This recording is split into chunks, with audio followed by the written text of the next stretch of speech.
Okay, so long story short, taking the GRE later this summer. So I was like, let's study. But then I realized I didn't feel like studying.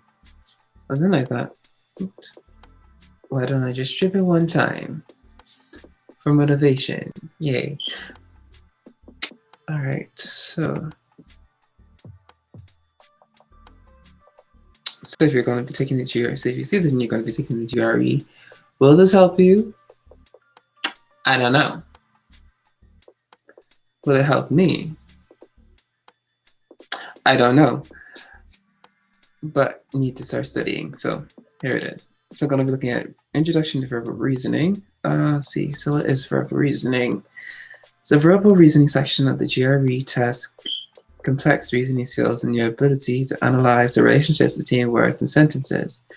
Vocabulary will be tested contextually, and reading passages are both dense and written with a sophisticated level of diction. The goal of the test content, with its emphasis on analytical skills, is to make the test an accurate indicator of your ability to understand what you're reading and apply reasoning skills to the various types of questions. These skills will translate directly to study at graduate level. In this section of the book, we'll take you through all types of verbal reasoning questions you see in it and give you the strategies you'll need to answer them quickly and correctly. Also, the vocabulary words you'll most frequently encounter on the test are included in appendices A to C in the GRE resources section at the back of the book. Think of the glossary of word lists as building blocks of the questions here to test, and so forth and so on. Okay, so what are they actually going to ask? So, question types. The GRE contains 2 verbal reasoning sections with approximately 20 questions each. Each section will last 30 minutes and be composed of a consistent, predictable selection of the following question types. So there's text completion, reading comprehension, and sentence equivalence. Okay. So the verbal reasoning portion of the GRE draws heavily upon your vocabulary and necessity of comprehension of written material.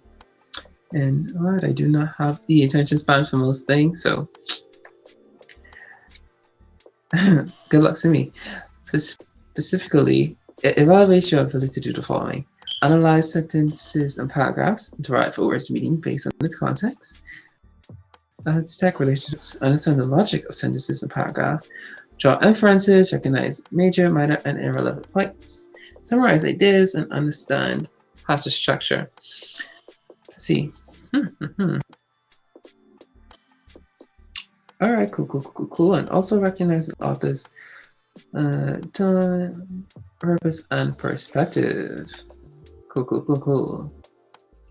Let's see. In each section of reasoning questions, you'll see a certain question types. So let's see. Pacing strategy. The GRE allows you to move backward and forward within each section, which can be a big advantage on test day. If you get stuck on a particular question, you can flag it and come back later when you have time. You only score points for correct answers, so you don't want to get bogged down on one problem and lose time you could have used to answer several other questions correctly. You are also not penalized for incorrect answers, so never leave a question blank. You have 30 minutes to work on the verbal reasoning section. Approximately 20 questions in each section will be in a small text completion, sentence equivalence, reading comprehension items. However, these questions are not distributed equally. Blah, blah, blah. The following structures and questions you can expect of each type, as well as the average amount of time you should spend per question type. Let's see. So there's about 6 text completion, and you should spend 1 to 1.5 minutes on it. Okay. Sentence equivalence, approximately 4 questions, 1 minute each. Reading comprehension, about 10 minutes. Sorry, about 10 questions, and you should spend 1 to 3 minutes on each, depending on the length to read each passage, and 1 minute to answer each. Okay, 1 to 3 minutes to read the passage, and then 1 minute to answer each question.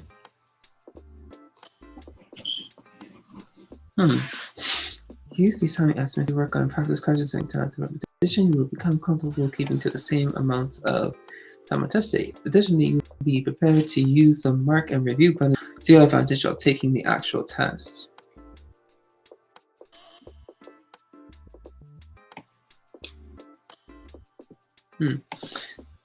The next chapter, Verbal Foundations of Content Review, will review the classic verbal concepts and topics that you will encounter on the GRE.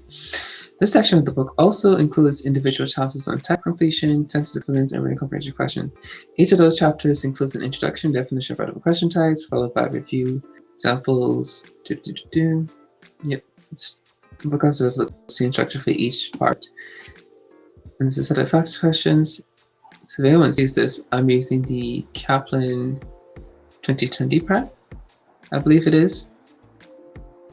Finally, at the end of a section, you'll find the verbal reasoning practice sets, which include not only practice questions, but also answers and explanations. Use of verbal reasoning practice sets assess your skills and pinpoint more areas for focused study. When you are finished with this section of the book, you will have prepared for every question type you can encounter on the verbal reasoning section of the GRE. Okay.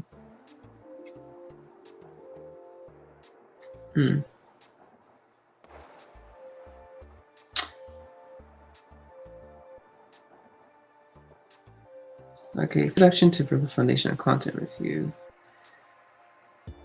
The GRE verbal section tests critical thinking skills that are essential to handling graduate level work. To do well in this section, you will need to grasp how ideas relate to one another in sentences and passages. To measure this skill, GRE evaluation mastery of college level vocabulary and the ability to read dense academic text for meaning.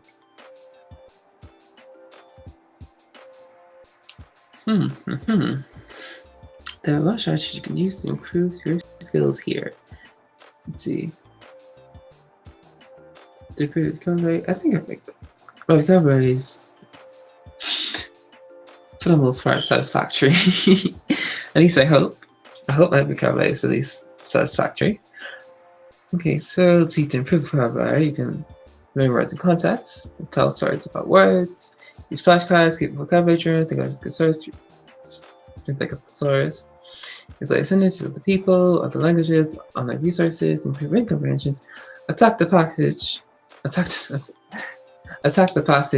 change your reading habits. Do I have good reading habits? We shall see. This chapter will cover all the strategies to improve your vocabulary, reading comprehension, posting performance on text completion, sentence equivalence, and reading comprehension questions. In addition, you'll find short practice sets that will introduce you to each of these question types.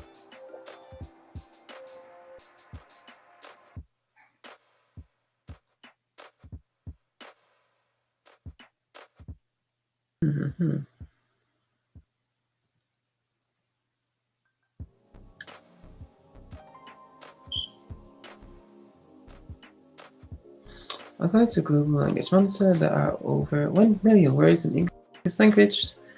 Let's see. According to English Dictionary, there are only about 170,000 words in use. Either way, that's a lot of words. Estimates put the vocabulary was about 10,000. Fortunately, you can filter your vocabulary and see a significant increase in your verbal score. You can do this by choosing a few strategies from the following pages that appeal to you and working with them every day over a number of weeks and months. Be warned, you won't fail to study and making progress at first. You'll learn a bunch of new words and do some practical questions to see if about words you still don't know. And see, that's because there are an awful lot of words. You may feel discouraged, but don't give up. But by spending at least 10 minutes a day on vocabulary and using the effective strategies given here, you'll reach critical mass that you can eliminate incorrect answers, text completion, and sentence equivalence questions, and choose answers that match your test. Okay, so here's some facts that should help you feel confident about this task.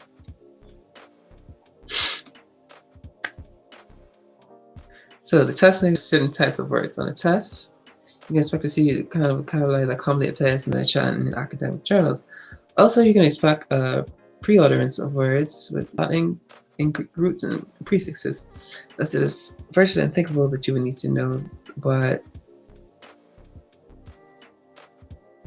Gabel,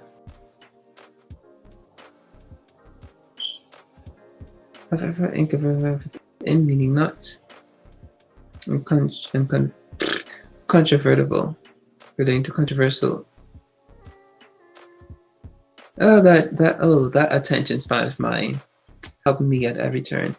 However, a word like inconvertible from Latin meaning in and and convert a verbal into controversial, so not controversial or undoubtedly true, is a word that the test maker would expect you to be familiar with or to be able to figure out. As well, in still you may only discuss whether ideas in controversial or not. You often need to know the exact definition of a word to get the question correct. In fact, often just knowing whether a word has a positive or negative connotation is enough. Consider the word ignominy. I have no idea if I just said that right. Ignominy. Oh my gosh, that's a word. That's not a word most people most of us use every day. But think about words you know that start with like ignore and ignorant. It's not nice to ignore someone. I know one wants to look at ignorant. Yeah. And no one wants to look ignorant in front of other people. If the sentence is, it took her years to overcome the blank of giving such an important speech, and she was completely unprepared, you can predict something bad for the blank and make a good guess that ignominy fits. Ignominy, that's truly is the alien word to me. In fact, ignominy means shame or humiliation. It's very negative and it fits the sentence perfectly. The following strategies will help you learn the general meaning of the words you are most likely to see on the GRE. Okay, cool. Sounds lovely. Lovely.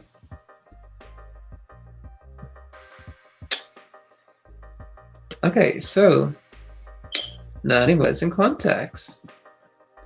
When you're not studying for the GRE, where do you need to see words and need to know what they mean in things you read? Therefore, a good way to expand your vocabulary is through reading. When you read, you see words in the context that will help you remember them.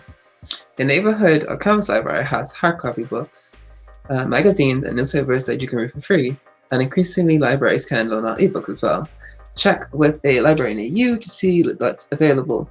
If you don't want to worry about getting the book back on time, classical literature is generally available for purchase in stores, However, a lot of excellent vocabulary material is available online at no charge. You can have reading material with you, whether in your bag. You know, I found that even from like SAT time, with this kind of thing, it's just really knowing prefixes and suffixes. That's really it.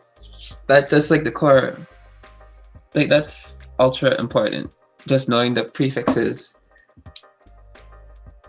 That's ultra important. Just knowing the prefixes and suffixes and having an idea of what they mean. Then you can kind of figure out the way from there. So it makes your life so much easier. I'm not really going to suggest that. I haven't even bothered with vocabulary words so much. You can have reading material with you, whether in your bag or on your mobile device all the time, so you can improve your GRE Verbal score. They're up to date whenever you have a few minutes. When you're reading, you make sure you have a handy notebook or notes app so you can jot down the words you don't know. Keep a vocabulary journal, as they say, and B, a good dictionary or dictionary app so you can look up the words. And a lot of e-readers, you can highlight or double-click a word to bring up its definition. When you look at a word's meaning, also see what the dictionary says about its etymology and synonyms or antonyms, and check whether the dictionary shows the word used in a sentence. If it does, compare how the word is used in a sentence. How the word is used in the sentence you just read with how it's used in the dictionary example sentence. If it doesn't, then make up your own sentence using the word in a way that feels relevant, that's relevant to you. You might also make flashcards. So use flashcards in the chapter, blah, blah, blah, with the new words so you can easily keep practicing them. And if you come across any words in chapter you're familiar with, write them down and look them up, as they say. There is no time like the present to start improving your GRE score.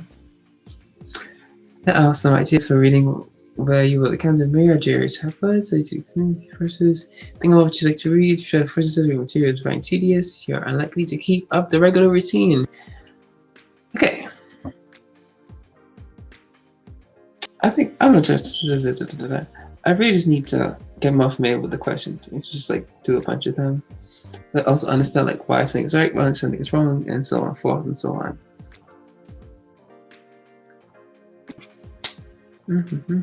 Listen, precise below.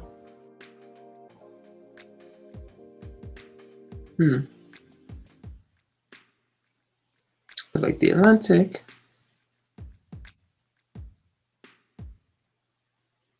Hmm.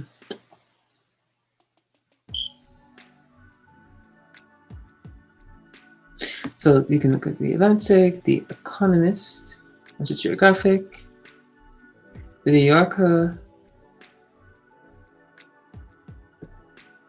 Ooh, you know what? I should be studying some. I should try some short fiction from the New Yorker, because I think stories like that have been on Love Opera and Reads, and that is an excellent podcast because the stories are amazing and Love Opera is excellent at storytelling. Maybe the Scientific American covers science for our legs and dinosaurs to need to dreams. This is an excellent site for research document and reminds you social science get comfortable with science reading. I check that out. Actually, never heard of that. Okay, then it's also newspapers. Yeah, Washington Post, literature. If you enjoy fiction, try coming to GRE Verbal, reading novels and short stories from canon of English literature. Doesn't matter if it takes one to watch Jane Austen.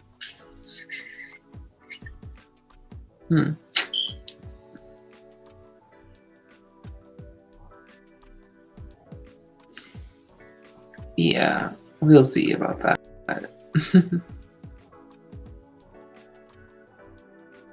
I'll check these out though.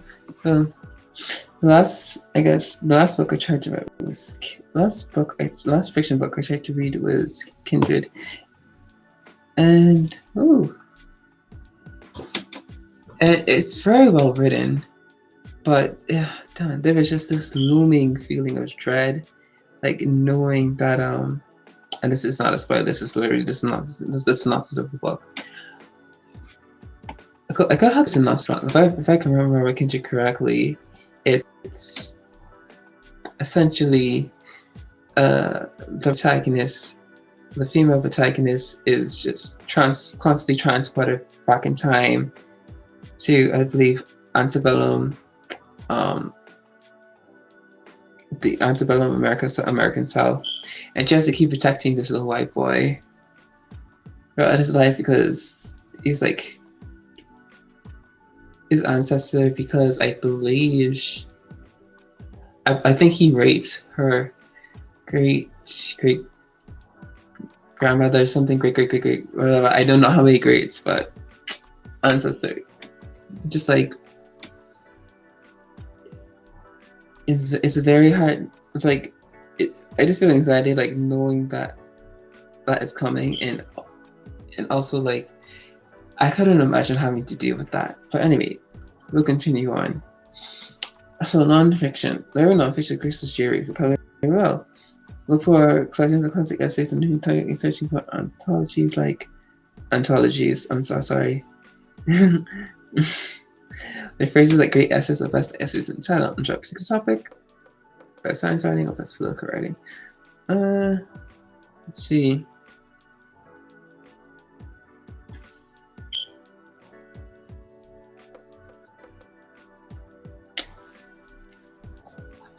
I mean, I think this is probably my strongest area in the entire GRE because I've just had to read a lot of things. Let's see.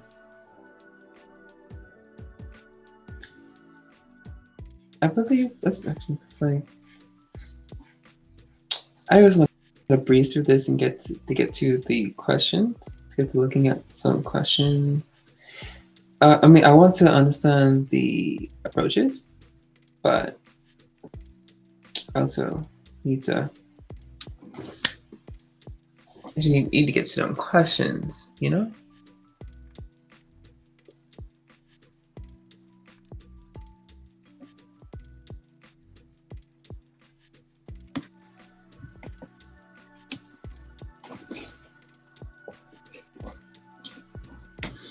So, let's see. The previous section explained how saying words in context and help you remember their meaning.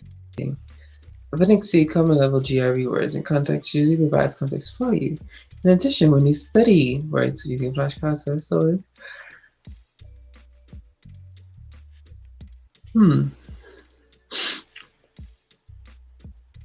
okay, I'll have to look at that. I'll have to look at this later.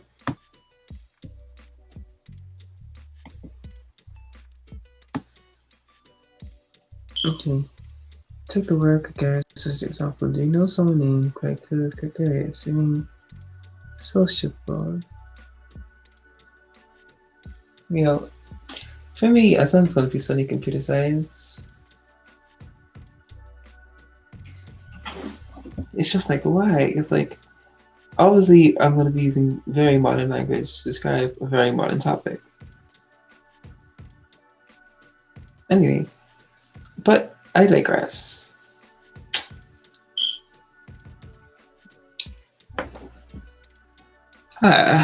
Okay, sometimes like they mean one thing, but actually can be different.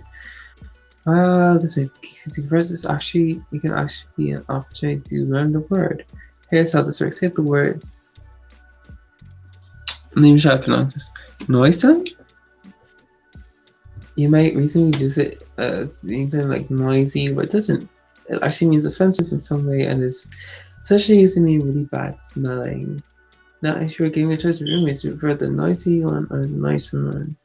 Have you ever had a noise? So I'm saying it correctly. Probably, maybe. A nice roommate. When you make up a sentence that comes to what it's non-meaning, you don't forget what it really means.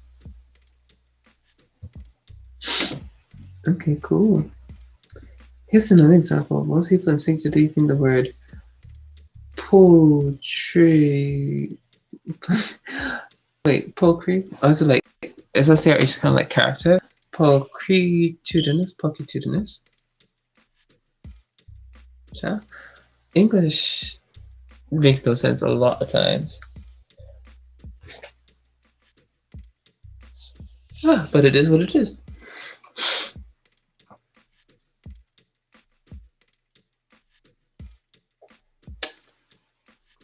You know what? I wish I had a second monitor.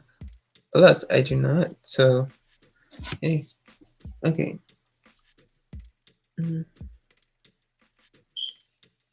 So, pulchritudinous is not really a connotation. It actually means beautiful. Let's see. Are you surprised in the pulchritudinous? No, it just is this word. Pulchritudinous movie star. I was surprised to see someone who isn't very attractive. The etymology of a word, or how the word has come to mean what it means, can be a great starting point for stuttering about the word. Just take the word decadence. It turns out the root there is this there is from the Latin for to fall. Thus you might fall hard, flat, decadent chocolate cake on fall right after diet. Someone with a cadaverous appearance looks very ill.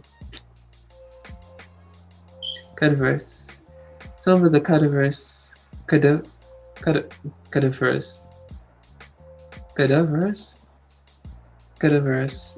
whatever. Appearance look very ill, as though she might fall right over dead in a minute. We go, of course, cadaver. Cadaver. Don't know. The past participle of cadar, I don't know if I'm saying these names right. It's Latin is cas. So a cascade is a waterfall. So a cascade kind of like a. Okay. You have heard the expression a cascade effect, meaning a series of events that come one after the other in a similar manner to a waterfall. Can you imagine going over a cross cascade with your decadent? We're just going all out. Can you imagine going up a cascade with your decadent chocolate cake in one hand and becoming a cadaver? Unless dramatic eating a decadent chocolate cookie and drinking cookie with your cascade and not becoming a cadaver. Again, by tiny little size and falling in the images. You have to be the words. And you will forget them. Okay, so they don't have to be based in percent, give about culture, whatever.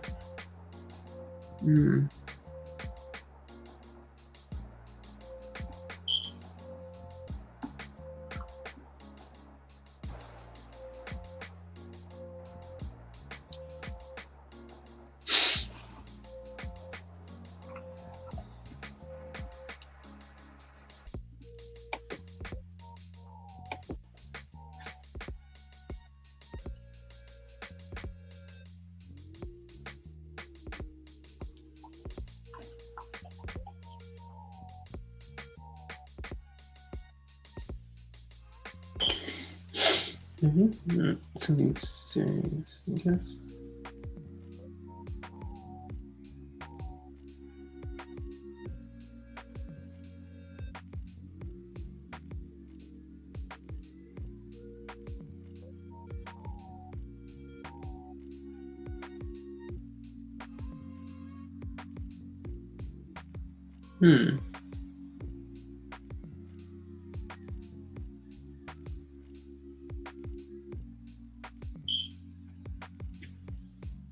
I will always, I guess.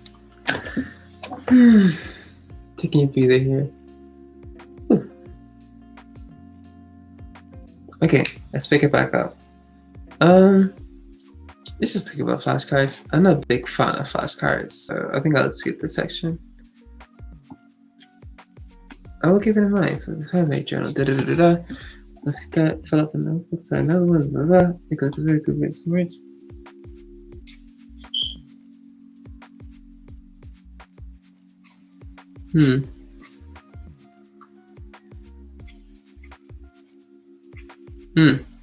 So getting to the part what that I actually need.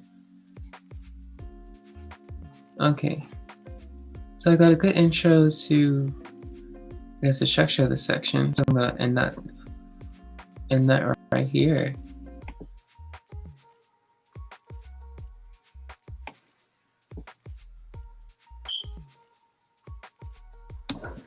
Well, I guess that went relatively well.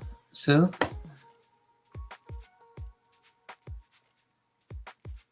no one will probably ever see this, but this is more so to help me just get to studying. So I'll see what happens. And if you do watch this, power to you.